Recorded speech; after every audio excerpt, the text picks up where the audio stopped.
Happening now. We want to welcome our viewers from across the United States and around the world. This is the EdTech Situation Room. Good morning, good day, good evening. This is EdTech Situation Room, episode number 159 on December 18th, 2019. My name is Jason Neiffer, and I am the Assistant Director and Curriculum Director of the Montana Digital Academy, the state virtual school located on the University of Montana campus in fabulous Missoula, Montana. And joining me this episode, as always, good evening, Dr. Wes Fryer. How are you tonight?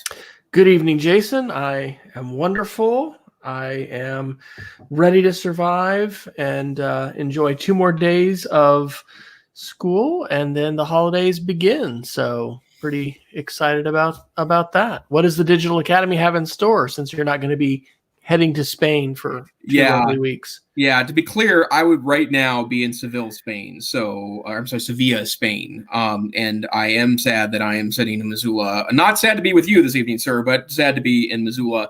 As opposed to in the middle of the night, joining in from Spain. But I do have work during the 2 weeks of break.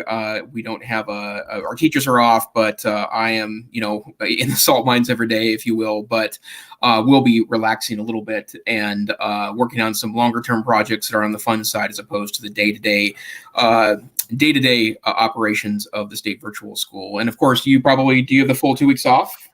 Indeed, I do. So looking forward to that. And we're having our family come down here and looking forward. I don't know. Somebody told me today it's supposed to be 60 degrees on Christmas Day. So yeah, I'm not as excited about that. I don't know. Sure. You just enjoy whatever you get. So we had a nice little blast of cold weather, had a little light ice that would form on the lake, and then by about 2 or 3 o'clock be gone. That's happened the last 2 days. So you never know what you're going to get. But honestly, we haven't had a really good blast of cold and especially snow for sledding or anything like that.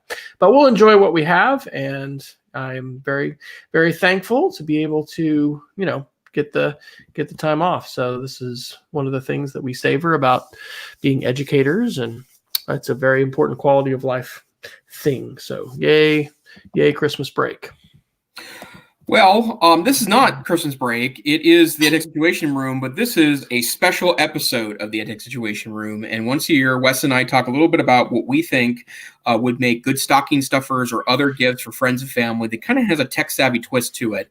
But I would start with the comment that one of the things that I would like everyone to know, if you're I'm going to go ahead and guess if you're listening to our podcast, you probably are a little tech-savvy already and probably don't need a lot of advice in this arena because you've got something going for you technologically. But I would tell you, if you stumbled upon this and you want some advice from a couple of geeks on gifts, one thing I would tell you is that if you know someone that is deserving of a big ticket item from you, and I'm talking about television, tablet, phone, laptop, I would strongly suggest, I know this gets rid of the delights of the element of surprise. I get that component, but I would work with them to make sure that you're getting the item that they're looking for. And especially if your friend or relative is tech savvy themselves, they probably have pretty strong preferences on what they're ultimately looking for. And so I think it's completely appropriate. And, if someone on your list, if you want to invest in something major for them, smartphone, anything along those lines, I'd say it's a good idea to have them send you an Amazon link or a Best Buy link or an Apple.com link or a Microsoft Store.com link, and just going about that route. The other option, too, is that I've had a couple of friends do this earlier in my life when you're in that 20-something stage and a big computer is a little bit beyond your affordability range. Buying someone or having families all pitch in with $25, $50, $100 Apple gift cards, for example, that adds up to a MacBook Air or an iPad or a high-end iPhone. That's also a perfectly appropriate gift and a really, really great, thoughtful thing where someone can go pick out the tech that they prefer. Tech is one of those things that, the people that love it oftentimes have strong preferences about that. And as a friend of mine told me a couple of months ago at a meeting I was at in Michigan, she said, you have awfully strange things that you're a snob about. And it's like, well, it's true, right? I think the more, how do I put this? The more in-depth in a product that you are, or if you're an Apple person and you've got tightly integrated Apple products, you probably want something pretty specific. Mm-hmm. I would also tell you one other piece of advice is that a lot of the things that we're going to recommend tonight, we're going to recommend brand names with. And one of the reasons why is that there's a lot of stuff out there that is cheap. I'm looking for a word here. The checkout counter stands, right? The impulse buy stands that you get at Walmart, Target, Home Depot, even a lot of technology stores. The stuff that's not name brand in certain areas is probably not a super great gift. And as an example of this, I'm going to recommend several cables tonight, or cable manufacturers tonight. Good quality phone and tablet cables are, I think, a great gift, right? But you want to buy the good stuff, right? Because literally a bad cable can blow up your tablet or phone, literally blow it up. So, be mindful of that as you're choosing gifts. So, Wes, I thought maybe we just go back and forth tonight and each recommend an interesting gift for our audience to hear a little bit about. One quick note, links to all of this stuff, including direct Amazon links, link to articles with additional suggestions, will appear at our website, edtechsr.com, where you can see all of our show notes. But in particular, this would be a good set of guides to get to for tonight. So, Wes, kick us off. I will. And I'll also say that I'll try tonight to drop our links into our chat. If you'd like to make any suggestions for, gift ideas, this is really, we are serving tonight as a filter for all of the, obviously we don't know about all of them, but for a lot of tech, gadgets that are out there, and your filters too. So this is one of the great reasons to have a professional learning community and reach out to folks and getting, just like you get recommendations for anything. Whenever we go to a restaurant, we always ask the server, hey, what is your favorite? Because guess what? They know everything that's on the menu in that case, and they can usually make a good recommendation. So if you do, though, want to peek at our list before we post the actual episode, edtechsr.com/links. So I'm going to start with Internet of Things. And I've actually, I didn't talk about this directly, but several weeks in, I can report to you that I am exceptionally pleased with the August Generation 3 Smart Lock Plus Connect. So I've got a link to that I will drop here into the show that's direct from their website. And then I'll go ahead and put the link in for Amazon. So Black Friday, this thing was $150. It is, I think, $188 right now on Amazon. And Amazon says that the sticker price, normally for this is going to run you about almost $100 more. So like $280. So I did a bit of research about smart locks, and I'm very cautious, and we all should be very cautious about the kinds of Internet of Things devices that we put in our homes, right? Because it is different, I believe, to have a smart speaker, in your kitchen, your bathroom, bedroom, whatever, and then also look at something that can actually unlock your house. And it could, these things can all be hacked, right? Every piece of technology can potentially be hacked. So Tom's Guide, which is a very reputable, review source, had rated this one really highly. The nice thing about this lock is it works on a standard deadbolt, and it just goes on the inside to replace what's called your thumb turn. So for somebody who's looking at the outside of your house, there's no indication at all that you've got any kind of smart lock installed, because there's not a keypad to type in. And you have two parts. You've got basically, it takes about 10 minutes to install. You take the thumb turn out of the door, and you put the new part in that sits, it looks like a big cylinder actually, and it's got two AA batteries on the back. And then close to it, you have a little Wi-Fi kind of base station that's going to connect to your home Wi-Fi setup. And so this is nice because your existing keys work. You don't have to go rekey anything. And again, as I said, nobody coming up to your door has any idea that you have a smart lock of any kind. They see your regular deadbolt. You don't have to, by the way, open it with the technology. You can simply turn the cylinder and do an analog, lock and unlock. But this thing is compatible with Apple HomeKit. It's compatible with the Amazon system. We happen to be a Google family. And so I think we're going to start to see more and more of this at Airbnbs and, vacation by owner, and then, here we have the holidays coming up. So family comes in, all I have to do is send them a link to the August app, which is a cross-platform, work on your Android, work on your iPhone, and then I can have guest mode. And this is my family, so I'm not going to be super concerned. But if you would want to, you can date limit. So like if it was an Airbnb or something, hey, from 3:00 on this day till whatever checkout time, you give people the access. So fully compatible with the Apple Watch, so it's pretty cool. On my little customizations, or what are they called? Complications. I forget what it's called, but on your different faces, you decide what you want to go to. Just one tap, lock, unlock. You get a notification whenever your door is unlocked or locked, and there's a little thing on the side that tells you if the door has been closed, if it's ajar, something like that. So anyway, been very cautious about that kind of thing, and I want to encourage people, as we've talked about before on the show, make sure you go with a reputable company that is going to update their firmware. Compatibility, I think, with Apple HomeKit is a pretty good sort of stamp of approval, because Apple is a more rigorous gatekeeper for security and things like that make it into the store. So the smart lock by August, definitely, if you can wait till a Black Friday or some kind of special, it's always a good time to look for tech like that. But that is pick number 1. How about you, Dr. Neiffer? What does Santa in Missoula at the Neiffer home recommend?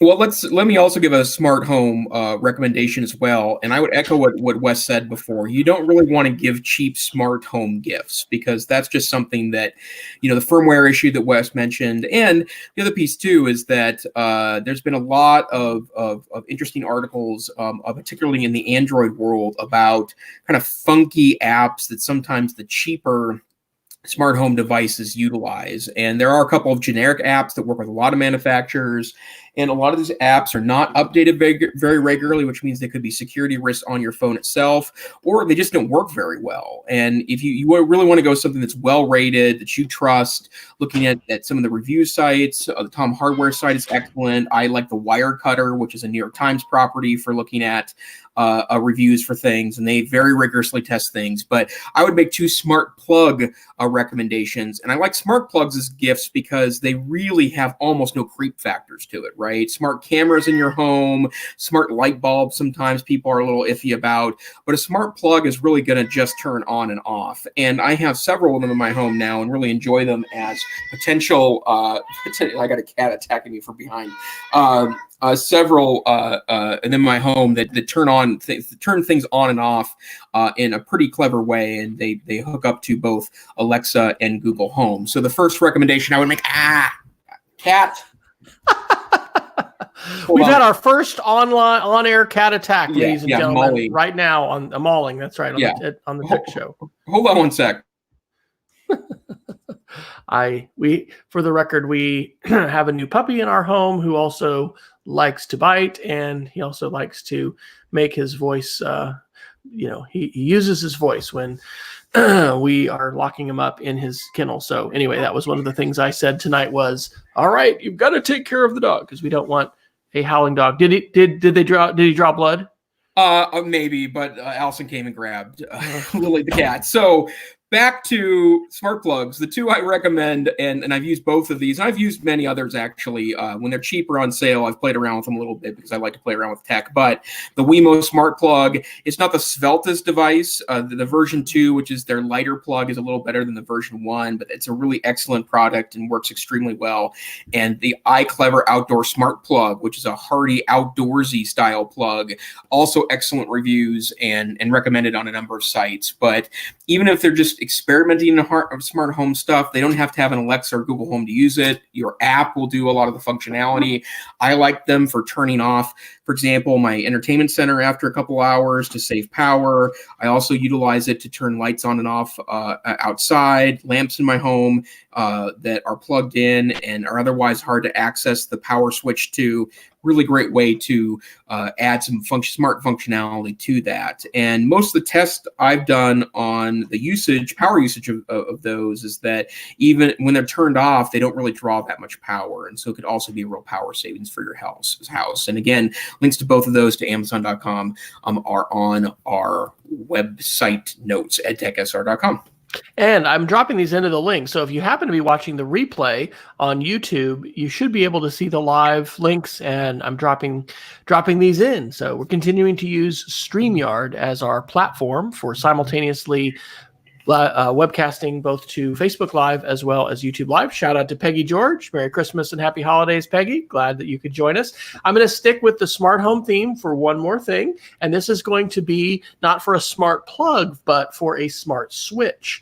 So I actually don't have our Christmas lights up yet, and I don't know. Now we're getting so close. It's like, is it going to be worth it? I was on a debate trip. Jason will be excited to hear. I was an adult sponsor. And I got to, anyway, go to Austin the first weekend. That was the perfect weekend to put up the lights. But anyway, I did get in advance it's by Avatar Controls. This is a smart switch, Wi-Fi light switch. And this is just $1,550. This is a model which just plugs in for a single light switch. And I'll drop the link in here into our chat as well. And so anyway, for the last couple of years, I've basically had 2 outdoor light switches control our lights. And we haven't made the move, by the way, to LED lights, which it's incredible how many lights you can get on a single string with LED and the power draw. And anyway, I've done a bunch of research on that. So this is sweet, though, because we have a couple lights in our driveway by our garage door. And so this light switch, turns them on and off. And now I am able to have a schedule. And so, if I wanted to be fancy, I could actually do a if this, then that, I guess, with the exact sunset. But I just set it for 5:30. And so I've got it on a regular schedule. So in addition for holiday things and lights, it's just, cool to be able to set that kind of stuff up on an automated basis where, they're going to come on, they're going to be able to go off. And then I'm, thinking about other switches. So there's a different plug that we put on our Christmas tree. And I think the ones you've recommended sound great. Again, it's nice to pick things that work with the, assistant of your choice, whether that's the Amazon flavor or the Google flavor. And so right now, I could say, I won't say it, but I could say, hey, G, turn off the Christmas tree, and boom, it turns off. And we're not doing that actually with locks and stuff like that, because that's interesting. Not that this is going to happen, but somebody, yelling into your house to talk to your smart speaker. In fact, the way that works with the lock we have, you have to have a PIN number, kind of like an ATM. So you can't just say unlock the front door. You would have to have the number that you give. But anyway, it's kind of cool to have voice control for that, and then also set up a schedule. And I think that's probably something we'll do for a couple other things. And this is the house of the future, folks, right? Being able to have some automation and deciding what it is you want to automate and just have happen. So in addition to having those smart sockets, I've replaced light sockets before, but the stakes of playing with 120 volt electricity is a little bit different. And anyway, you may get somebody to do that if you haven't messed with it before. It really wasn't too bad in terms of instructions. Hey, I stay at Holiday Inn Expresses every once in a while, and I watch YouTube videos. So right, yeah, got that sucker tweaked out. Videos on that, right. And it's more accessible than it looks. Yeah, it wasn't too bad. Yeah. So anyway, that probably concludes my smart home recommendations, but I think those are great. But to Jason's point, you don't want to really skimp on this, and you want to think real carefully about, the security side. We talk about security a lot on the show. It's really important. There are the hackers are getting higher tech, or the criminals are getting higher tech. Am I saying that right? They're just more tech savvy than ever before. And so it behooves us to make sure we are thinking through these choices and these decisions, and to the degree that we can, we're making sure that we're being smart when it comes to securing our home and that kind of thing. What do you have next? Well, I think this would be an amazing gift for just about anyone. They have to have a smartphone to use it, but I am absolutely in love with tiles. And I believe we mentioned them in the past here, and I made them as a recommendation. I might have recommended this on previous gift shows, but they come in 3 or 4 different sizes. The most simple one is a 1x1 inch square that's about, I don't know, maybe 2 millimeters thick. And it has a battery inside of it, and it's got a hole in it so you can hang it on your key ring. And what tile does is that it checks its location pretty constantly. So if you leave something somewhere, or you leave something behind, or you lose something, it's going to tell you, generally speaking, where the last thing that item was located based on your phone. But it goes one step farther than that. It's also something, as it turns out, that other tile users are able to access when your phone sniffs out other tiles that are not yours, it reports the number back to Tile Central, and anonymously can tell other people where their items are located at. So as 2 examples I can give of this, the power of this. Last year, I was on a long car trip for my day job. I was visiting a couple cities in southwestern Montana, and I was at a coffee shop in Dillon, Montana during a lunch downtime, checking the email and getting things cut up at the home shop. And as it turns out, I left my insulin kit there. I'm a diabetic. I need insulin to survive, and it was gone. And I just didn't know where it was at. And 3 hours out of town, I discovered it wasn't there. And I had no idea where I'd left it. I hadn't taken insulin for a couple of hours at that point, so it could have been in 3 or 4 different places. Load up my Tile app. I have a tile inside my insulin kit. Was able to locate the location of that information. And it was so great to be able to do that.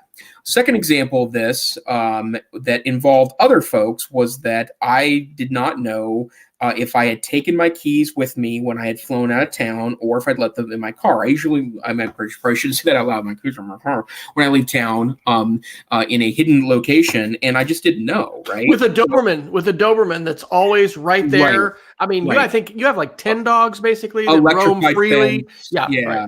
So it's really hazardous, guys. That sort of thing. But or if I had just lost them on my journey, and so sure enough, I fired up the Tile app, and actually it reported to me not that the last place where I had seen them, but that other tile users had spotted them, and not mine specifically, but just a random Bluetooth signal up in the air, right?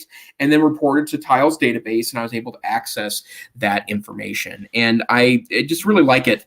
They're about $15 to get the ones, the low replaceable batteries in them. They're pretty hardy. I haven't had one die on me yet. And I carry one in my wallet, my backpack, my laptop bag, my insulin kit, obviously, my luggage.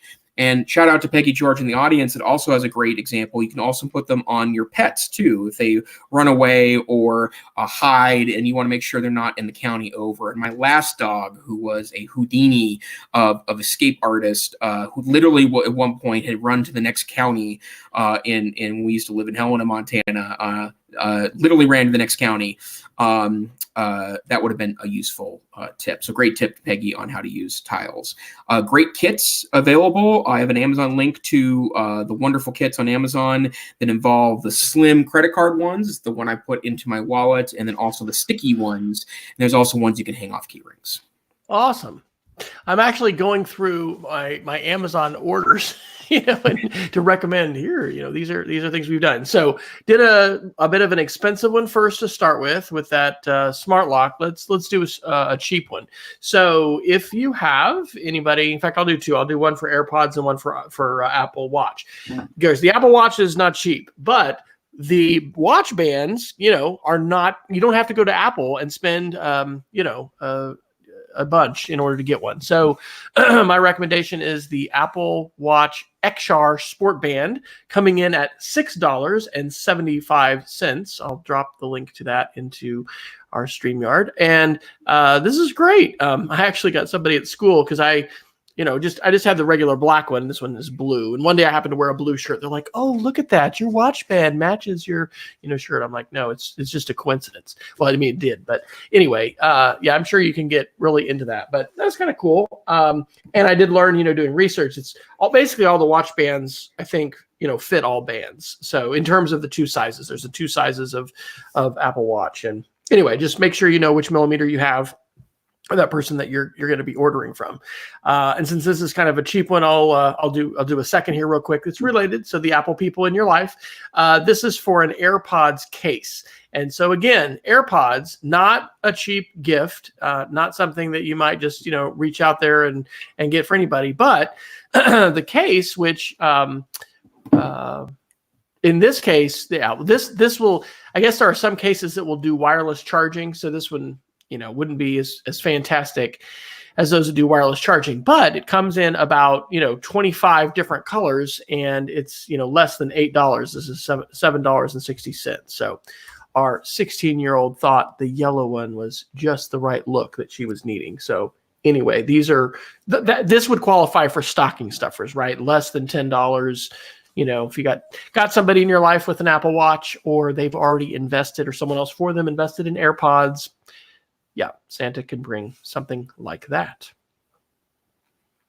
Okay, well, let me give one quick shout out. I will say I'm not an Apple guy. I've not used AirPods, but I will tell you that every single person I know that has purchased them is still using them, and I cannot say that about any peripheral that I've ever seen before. It's true about really Apple AirPods, and maybe to a slightly lesser extent the Apple Watch itself. But apparently the technology is pretty amazing. Well, and I can give a little testimony, because on that Austin debate trip that I went on, these are my Target special, $100 headphones, which, by the way, survived the wash and are doing great. So there you go, Target. Yeah, there's a gift idea. This is a little braided cord, and $10, doing fantastic. Anyway, I'd left my headphones in my backpack in the back of the car. We're hopping in the car to Austin, driving hours. So my daughter, Rachel, loans me her AirPods. Whoa. And I had a chance to use those for the first time. Paired immediately, no problem. Wow. It was super cool. One of the things that happens when we're in car trips now, I don't have a headphone jack. I switched with her. So I gave her the iPhone 11 Pro. I have her iPhone 7.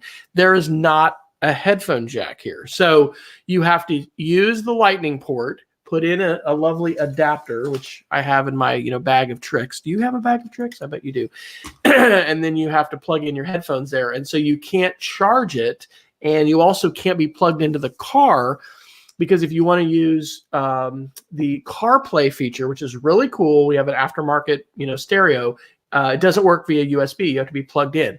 Enter AirPods. I have a car of 5 teenage girls that are all going down to this debate trip. They don't want to listen to my music or my podcast.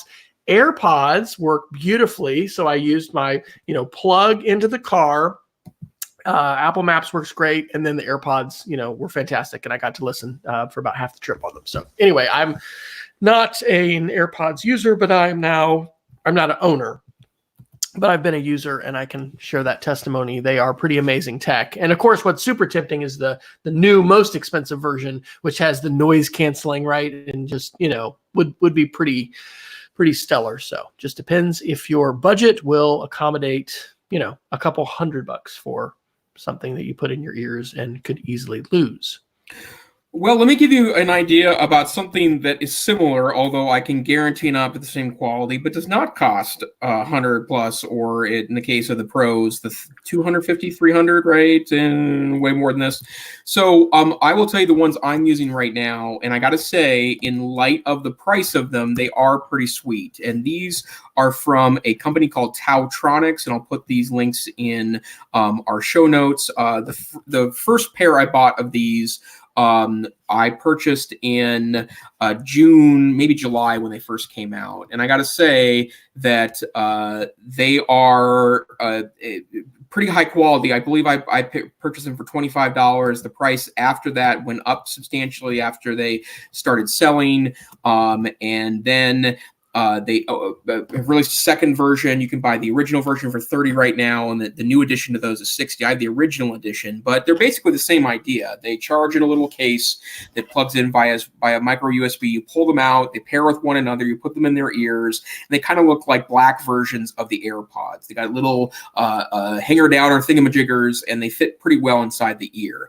There's a lot of reviews that suggest that the pairing is finicky between the two of them, and some of the earlier version ones had quality assurance issues, which means that they weren't able to pass a week or two of use before they died. Mine have been going straight now for 6 months, and I have to say they are absolutely a part of my travel bag. I would not travel on an airplane without them anymore, even though they have no noise canceling on them, which the Apple Pod Pros do. These do not have noise canceling on them, but they were more than good enough for the different situations. So if you're looking for an alternative, they're called Tautronics and are pretty solid in light of the price.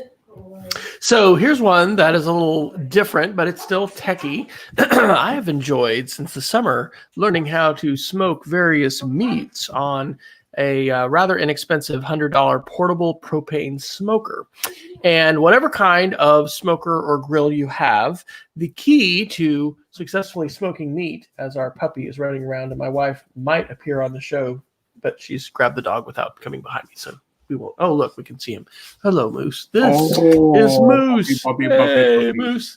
All right, this is the highlight of the show. You're going to get notice ratings how for he this bites. show. He bites. You have to have a bone to substitute for your hand at any time. So meat thermometer is really great. So here is my recommendation. This is the ThermaPro wireless digital meat thermometer, coming in at $42. You don't have to be smoking meat outside if you are cooking something in the oven.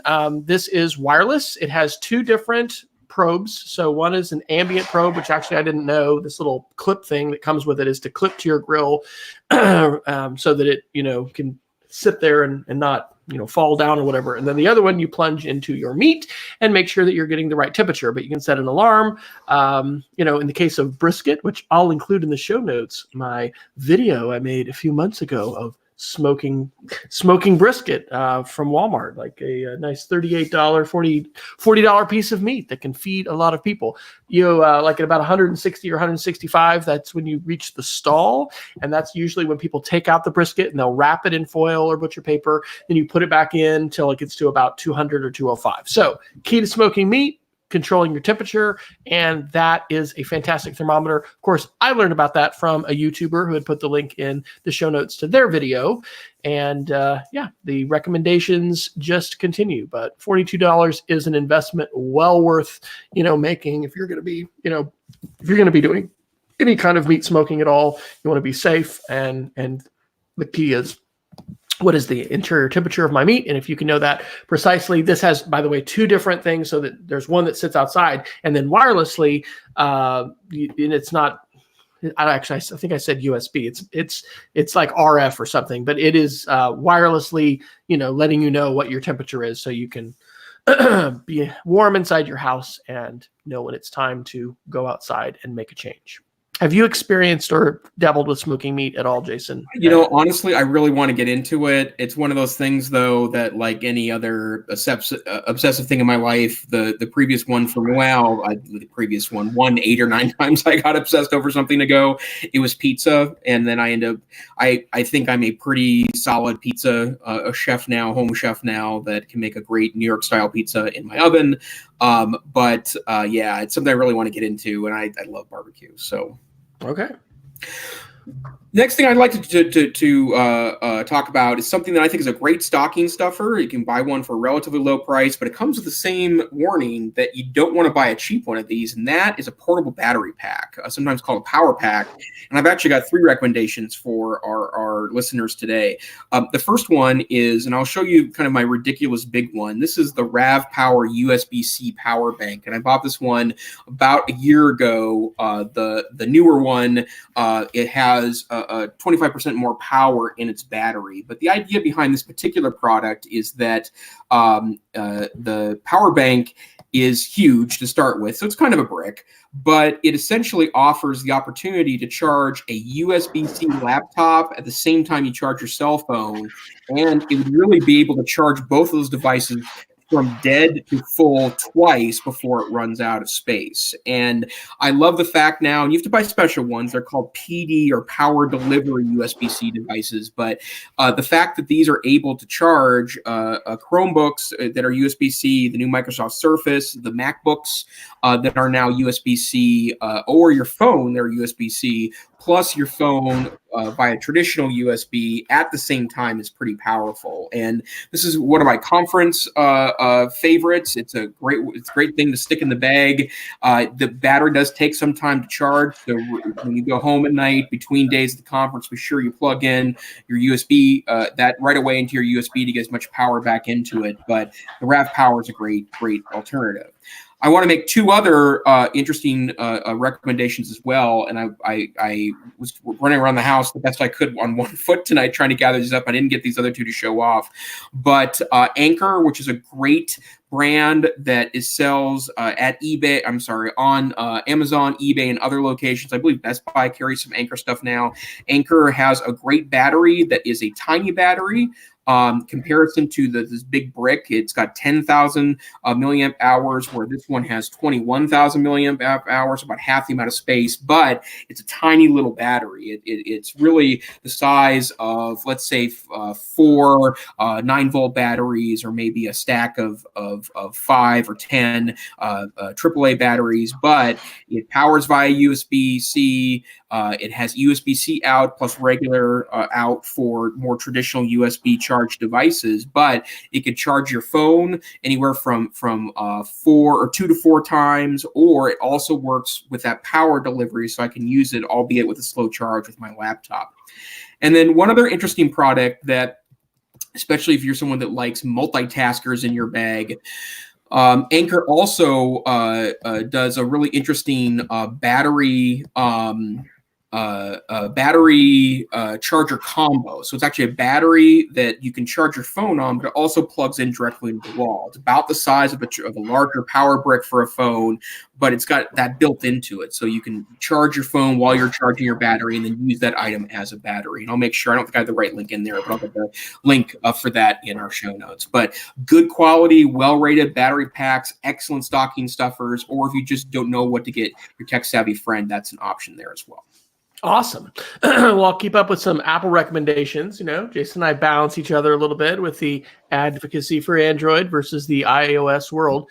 Styluses. I'm going to recommend my favorite stylus, and it's an affordable stylus that we're using with students in the classroom as well as, teachers. I love my Apple Pencil. One of the disadvantages, you've got to make sure you're keeping it charged. So if you're using a capacitive touch stylus, and I don't think, actually, I have this one next to me in my bag of tricks, but you don't have to charge it. So it's actually our 7th grade math teacher who about a year ago switched over from his smartboard to using an iPad and explain everything and, doing everything via Apple TV and mirroring. He actually prefers this stylus to a Generation 1 Apple Pencil because there's no recharging. You don't have to worry about it running out of juice. And so this is I just missed the link here. Miko Universal Stylus coming in at $14 from Amazon. We've purchased, in some cases, some kits of that. My wife is saying, I use that one. And what's nice about it is this is a fine point tip. So if you've seen some of the earlier styluses and whatever, sometimes it feels like you're using a crayon and it's just really not precise at all. If you have the opportunity to use either a Generation 1 or a Generation 2 Apple Pencil, it's phenomenal. It's like having a Harry Potter wand. You just feel, so magical and powerful with it, as far as how you can lay your hand on the iPad when you're drawing, and it doesn't pick up any of it doesn't think your hand is a stylus. It just responds to the tip. If you're using one of these other styluses, you got to be a little more careful because it's not that smart. But this is great. I'm going to be helping one, actually our assistant head of academics, who teaches a wonderful English class and uses Lord of the Rings, and he wants to do sketchnoting with students right after the holidays. And so I'm working with our our high school librarian, and we're setting them up with iPads, and these are the styluses they're using. So $14, again, that I would qualify is in a stocking stuffer type range. And so Peggy's asking, you can use that in place of an Apple Pencil. Yes, that is correct. Because, if you're using an iPad Pro, any of the iPad Pros, or the newer iPads, which are now certified for use with the Apple Pencil uses Bluetooth, and, it's a better technology as far as you can rest your hand directly on the iPad when you draw. But the older styluses all work, and those are capacitive, right? We've got this magic in our finger when we touch the screen, and so these styluses somehow have the same kind of capacitive ability to touch on the screen, and you can use either one of those. So like I said, our 7th grade math teacher, he prefers using this kind of precise pen. And what's neat about this one is it has a plastic sort of disc that's on the bottom, and it's just really precise. So you can have very fine point drawing, and I think that is pretty awesome. So yes, iPad 6 and newer works with Apple Pencil, and I've actually seen now the new 7th generation iPad, which of course takes a freaking different case, and that's sort of maddening, but it has a dot connector. And I mean, the nicest, more high level one I've seen is this Logitech crayon, which is a precise stylus, but that requires the newer one. So the one I'm recommending here for $14 work with any iPad, any generation you have. This is a stylus you can use. Great. Excellent. Thanks, Wes. Here's another kind of cheapy recommendation. This is for a Bluetooth speaker. Again, Bluetooth speakers are one of those things. They're starting to become impulse buys at the checkout counter. There's a lot of good, or good's probably not the right word, cheapy Bluetooth speakers that are good enough for a lot of applications. But based on, again, that Anker brand name again, Anker makes a really excellent Bluetooth speaker, small portable Bluetooth speaker that they have some larger sized ones. This one happens to be just $23 on Amazon right now. But I actually have this one when my original Bluetooth speaker broke, and it was one of the really early ones that was super spendy, and original Bluetooth speakers 7, 8, 9 years ago were really expensive and were really high priced items to start off with. Well, that's no longer the case. And Anker's Soundcore Bluetooth speaker with loud stereo range, a 24-hour playtime, and 66-foot Bluetooth range is just $23 on Amazon right now. It's great. It has a great battery on it. It does often travels in my travel bag. If I want to watch a television or a movie in a hotel room, setting that up with a tablet or a phone gives it a little more oomph than just your tablets or your phone speaker, and it's a great value at $23 and a wonderful stocking stuffer. Awesome. I want to do some suggestions now that touch on security. And so this recommendation is going to be for an annual subscription to 1Password. So for $60, you can get a family subscription that will cover you for up to 5 people in your family. At school, we recommend we don't manage this and we don't mandate this, but we recommend people use a password manager. And if they don't already have one, LastPass is the one we recommend because it's free for individuals. Enterprise can pay, and so you can pay as an individual there too. But I really like 1Password. All of the password managers are going to use multiple layers of security to be able to make sure it's not just your one. It is called 1Password, but you need more than 1Password to get in. You need this long security key, and you have something called an emergency kit that it will help you to print, and then you have an ability to recover it when you're going to add a new device. You can use QR codes and stuff like that. At least LastPass and 1Password have that same feature we talked about in the show, the last 2 episodes, of doing a security password checkup. 1Password, I think, calls it Watchtower. What it's going to do is it's going to check every single password that you've saved, find and let you know, has that been breached? Is that out on the dark web for the bad guys to be able to use if they know your email? Also, is it weak? Also, have you repeated it? And those are features that you're going to find in all password managers. But I really, really do like 1Password. Again, I think like Jason said at the beginning of the show, with some of these kind of purchases, you really might check with, whoever in the family that you're thinking about giving it to. I mean, make sure they don't already have a password manager, and you might kind of feel that out as far as like, is this something that they're open to? But the holidays are great times to do lots of things like oral history interviews with your family. In fact, maybe I'll drop in a couple recommendations there too, of some free apps that on the iPhone are just great if you're going to do interviews. But I totally think we need to be talking about security with our families. There are more hacks going on now than ever before. There's not this place that everybody just goes at work or school to get up to speed on security. And if you don't happen to be in an organization where people are regularly talking about security, encouraging the use of a password manager, reminding people they need to use long, unique passwords on every single website, and then turning on two-factor or multi-factor authentication, you're hearing it here, and it may sound like a broken record, but who's going to be the person who's going to talk to your parents, to your aunts and uncles, your kids, your grandkids? These are things that we're living in a digital world. People need to be moving towards, and so if that is appropriate, maybe that's a gift that you could think about giving someone. Some things are worth paying for, right? Jason and I are both huge Google fans. We love G Suite, the fact that schools have that for free. But there's some things that we pay for as a school, and I'm sure the Digital Academy does as well. Yep. And that's part of what we have to kind of discern in the landscape. What is free and trustworthy, and then what is worth paying for. And I definitely think that a family password manager fits into that category. Excellent. Let's see here. A couple other recommendations, kind of on the lighter side of things. In addition to, let me give you some maybe non-techie ones. A couple of recommendations on non-techie things that you can offer this year. One of them is kind of half techie. That's the so-called Rocketbook notebook. I will be clear, I don't use one of these because I love paper notebooks, and in fact, collect a lot of paper notebooks and really have enough notebooks to last me, I'm guessing, this lifetime, plus a couple extra ones when I'm done. So good luck to my nieces Madison and Caitlin when they're cleaning out my notebook stash after I pass on. But the other thing I would say is that the Rocketbook's got a really intriguing premise, and the people that I know that use them absolutely love them. But the idea behind the Rocketbook is that you write on it with kind of what's called a friction pen. The friction pen itself, it's not like a standard pen, and it works fairly well. That's one of the reasons why I'm also kind of a pen snob.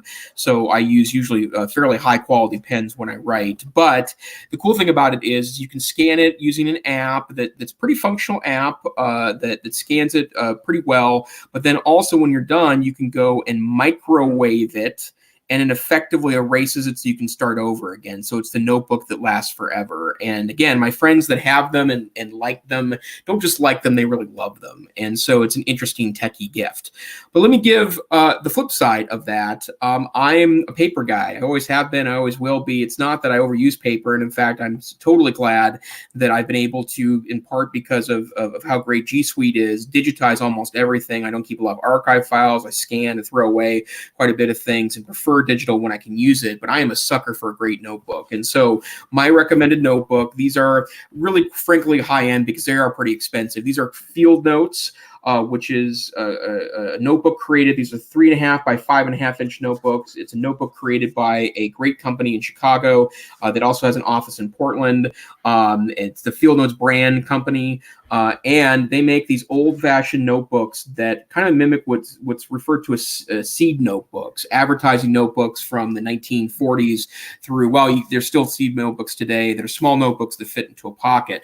Again, 3.5 by 5.5. They're ruled. They cost, about $3.33 a piece, and there's only effectively 24 pages in each one of these notebooks.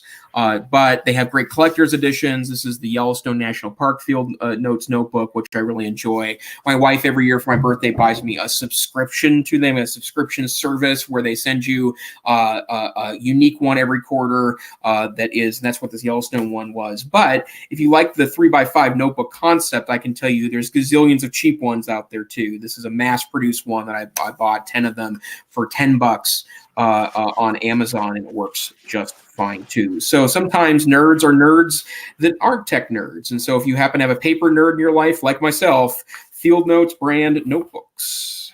There you go. So here's one that'll get some conversations going around the stockings on Christmas Day. A USB condom. You have heard us talk about these before on the show. It's actually called several different things. A data blocker. This is the $12.50 PortaPow 3rd generation USB data blocker. And this is for a 2-pack. So, for about $6.25, you can give 2 special folks in your family, just drop this in their stocking, the ability to block what is called juice hacking. And what does that mean? Well, if somebody's traveling in an airport, if you're in a mall, you're seeing more and more these places where you can plug in your smartphone in order to get a charge. Now, thankfully, with the newer smartphones, the batteries are lasting longer and longer. But the reality is, and this fringes on a tin hat thing, right? If somebody's going to be using this. But this is a real deal that in some places you plug your smartphone in to charge and guess what? You've just installed some malware on your device and you've essentially, hacked yourself. And so what this is doing is basically literally having a shield. So there's only power. There's not going to be any data that is going to be able to come to you. And what's the likelihood of this? I've never personally encountered someone who has been hacked in this way, but I will tell you that this week we had a parent contact us whose child had received an email about their account being hacked. And I think this is just a typical phishing thing, but hacks are real. And it was talking about their phone being breached. And so we're having this conversation like, okay, if you want to be safe, here's how you can, back up your data to the cloud and then erase your device. And so anyway, it could be a conversation starter about security. As I said, I think passwords are good to talk about. So, if you end up giving the loved ones in your family a USB condom and putting it in their stocking, reach out to us on Twitter and let us know. I think I actually might get some of those and put those in some stockings. So it's sure to get a conversation going. If nothing else. We started a couple minutes late tonight. Actually, I think we started right on time, but we're starting to get to the top of the hour, which is interesting because it feels like we've been talking for about 3 minutes. So let me give a couple other quick recommendations here. If you have someone that that really likes digital books and they are on the Kindle platform, and they don't already own this. And this is one of the things about some of these higher end gifts is a lot of times people just buy this stuff for themselves. But I got to say, I have a version of this one. It's an earlier version of this, but it's the Kindle Oasis. It is their $250 smart reader. Remember, regular Kindles can be as low as $50. If you go refurbish, you can get a Kindle that's just 2 or 3 years old that works perfectly well for $20 or $25 on Amazon. But this is obviously much more expensive, but if you do read a lot of digital books, a more expensive Kindle is worth it. This has a beautiful screen, an adjustable warm light in the background. It also has a very high resolution screen and a wonderful, wonderful, wonderful contrast between the background and the text, which is not always the case on so-called e-ink displays. And so if you know someone that has super into digital books or has a great Amazon library, and maybe they're using a cheaper Kindle now, and you want to buy something special, $250 gets you the great Kindle Oasis, which is a wonderful, wonderful, wonderful device. And 2 comments about that. I think there's a lot of value in having a device that doesn't do everything in terms of like the distractions, like, hey, Twitter and everything else. And then also shout out Peggy George had asked about that USB blocker. Will that work in an aircraft? Yes. Any USB-A, which is your standard, like what we're used to with USB, any USB-A charger, that's going to work to block the hack. So on the topic of USB, hey, everybody can use a new flash drive.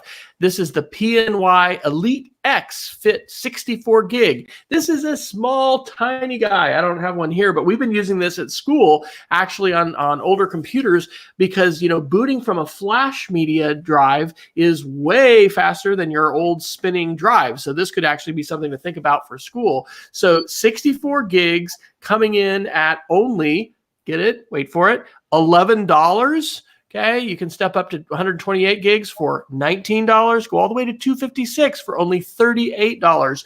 folks, we were spending hundreds of dollars, not too long ago to get this amount of storage. And this is just kind of crazy. So this is very small USB storage, take stuff, exchange stuff, use it to boot up your older systems, right? We're running in my computer lab at school, maybe 6 or 7 year old iMacs, and having a USB bootable drive that'll work with USB 3, which is particularly fast, makes those last a lot longer. So we're getting more return on our investment.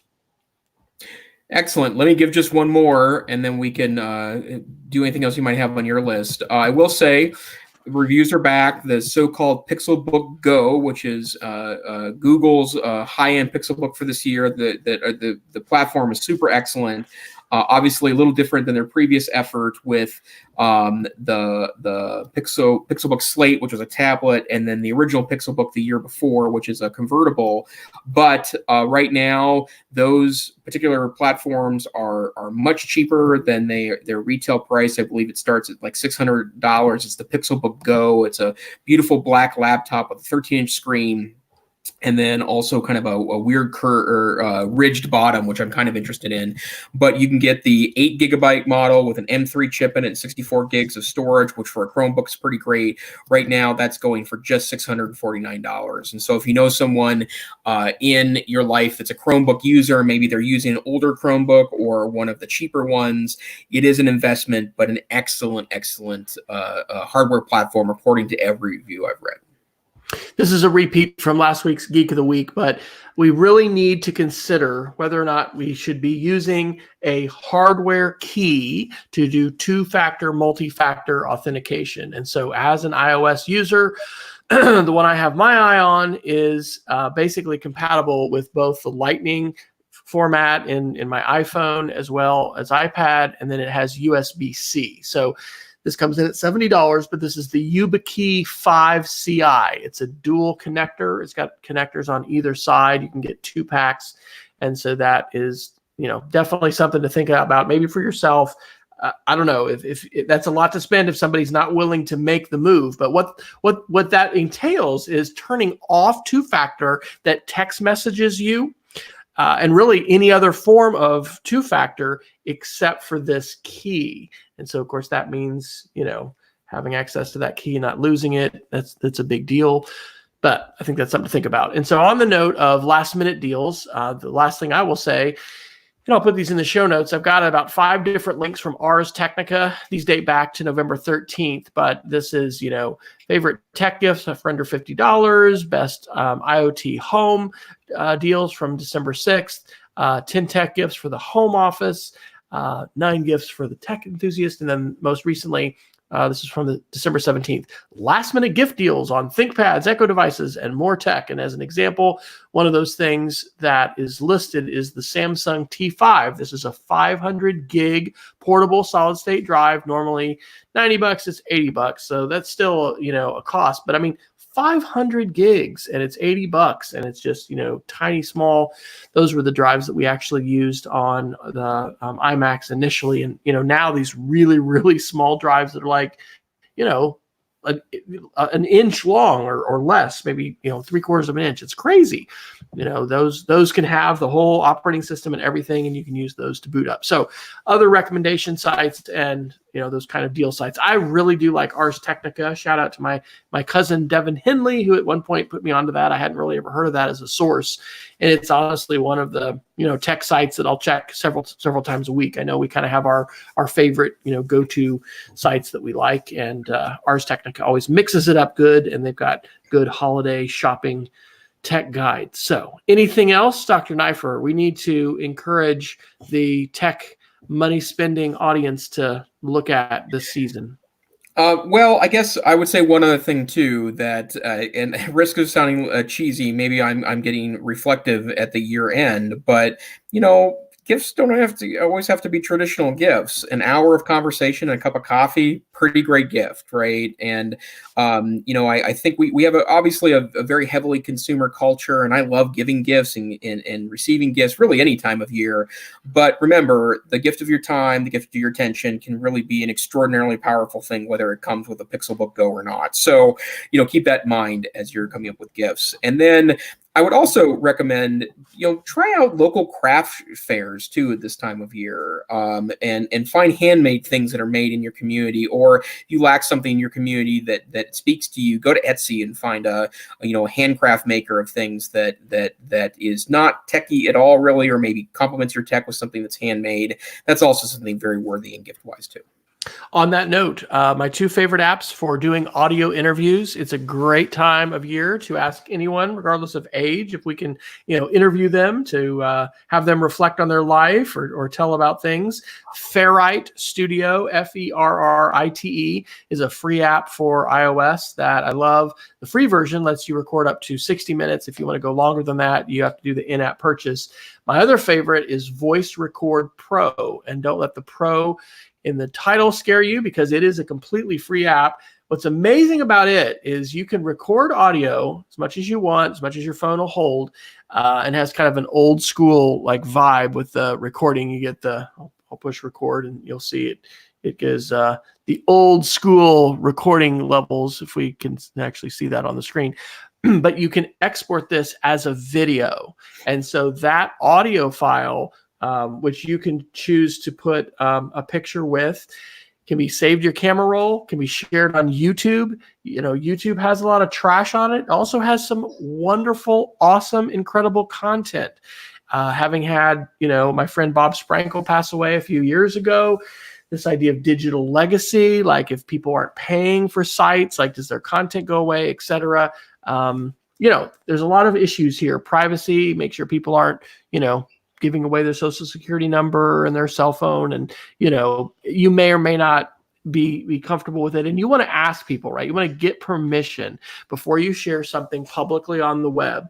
But I think we can all remember and think of people we wish we had audio interviews with. Don't you wish grandma so-and-so or great-grandfather so-and-so had told a little bit about, life growing up, or what it was like when they were in elementary school? Or it doesn't have to be super complicated stuff, simple questions. So yeah, I echo what you're saying about spending the time. And one of the things we probably don't do enough of is sit around and tell stories and listen to each other. And it just so happens that in our pockets or our purses, we have these little devices. So pro tip, put the smartphone into airplane mode so you're not interrupted with a call or a text message or whatever when you're doing that interview. You don't need to be connected to the internet to do that. If you want to be fancy, you can use the Anchor app, and that's cross-platform with Android as well. But those other apps I mentioned are great too. So again, let us know. And Peggy's asking about the show notes. I'll drop that in. I didn't have the links to those apps. I'll put those in the show notes right after we conclude the show. So Dr. Neiffer, where are you when you're not here on Wednesday night sharing online? I'm on Twitter at TechSavvyTeach. I blog for the Northwest Council for Computer Education, where I did release a blog post today on tech-savvy stocking stuffers. Many of the ideas I shared tonight were also shared there as well, blog.ncc.org. And a reminder that the NCC conference, which is in March 3rd through 5th in fabulous Seattle, Washington, registration's open now. We've got some really great stuff this year, including a wonderful digital citizenship summit on the Wednesday of that conference. Then it will feature Common Sense Media, which is a wonderful partner of NCCE. But that's me. What about you, sir? Well, on that note, we did get ISTE announcements. Did you apply for ISTE? I did, and I got turned down. Well, I did 4, and I got 1 in. So I got a media and digital literacy from middle school. Awesome. But yes, I am W. Fryer on the Twitter, speedofcreativity.org. You can check out my classroom digital and media literacy curriculum at mdtech.cassidy.org. But of course, we'll have all of those links in the show notes. That's the easiest place to get a hold of those. And this thing here is the EdTech Situation Room podcast, and Wes and I will need to talk about it. I think we're taking next week off because of the holidays. We'll find something to do the week after, whether it's on New Year's Day or maybe the day before or date after. But the EdTech Situation Room is a once-a-week podcast. We broadcast live at 8 p.m. Mountain, 9 p.m. Central, 3 or 4 a.m. UTC, every week on Wednesday nights. Once in a while, we need to move things around a little bit. But if you can't listen live, although we wish you will, you can come join the chat room and chat with Peggy George, our moderator of chat. But if you can't, you could always go to where finer podcasts are aggregated, including the Stitcher app or Pocket Cast app. You can go to our website, edtechsr.com, and download little tiny copies, or you can find us on YouTube. Until next time, we bid you a happy holidays and Merry Christmas, and stay safe, stay savvy.